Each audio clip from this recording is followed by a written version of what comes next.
আচ্ছা আমি আরেকটা স্টুডেন্ট কাছে এসেছি, নাম তোমার বলো? ছোটন মাল। ছোটন মাল।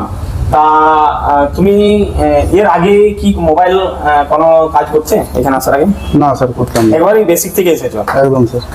এখানে যখন তুমি এসেছো, হ্যাঁ, স্যার। তা এখানে এসে তুমি যে কাজগুলো শিখেছো সব আমাদের ইনস্টিটিউট থেকে স্যার গাইড ভালো করেছে, তাই তুমি এই জায়গাটা এসেছো। হ্যাঁ, স্যার। কেমন কাজ শেখানো হচ্ছে, কি জানতে বা এখন এসে কি শিখেছো, এটা একটু তুমি বলো জানতে পারে। তো এখান থেকে সব স্যারের কাছ থেকে শিক্ষা পেয়েছি স্যার। কালকে যেমন একটা নোট 9-এর সেট নিয়ে এসেছিলাম, তো ওটাকে মানে ডেথ সেট ছিল স্যার।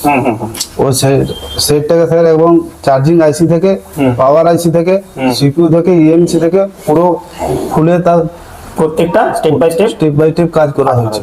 এই সেটটা কি অনেক জায়গা থেকে রিটার্ন? অনেক জায়গা থেকে রিটার্ন এসেছিল স্যার। হ্যাঁ, ওটা করতে পারেন অনেক। স্যার আজকে আমি এখানে এসেছি বলি স্যার ওইটা সম্ভব হয়েছে, আমি পারতাম না। তাহলে এই যে এই টাইপের যে কাজগুলো, এই টাইপের কাজগুলো তো মানে একটা সাধারণ টেকনিশিয়ানের ক্ষেত্রে সম্ভব নয়, কারণ অনেক সাধারণ টেকনিশিয়ানের কাছ থেকে এটা ঘুরে আসা কাজ, সেটাকে আজকে একটা অ্যাডভান্স লেভেলের টেকনিশিয়ানই সেই কাজটা তুলতে পারে কেমন।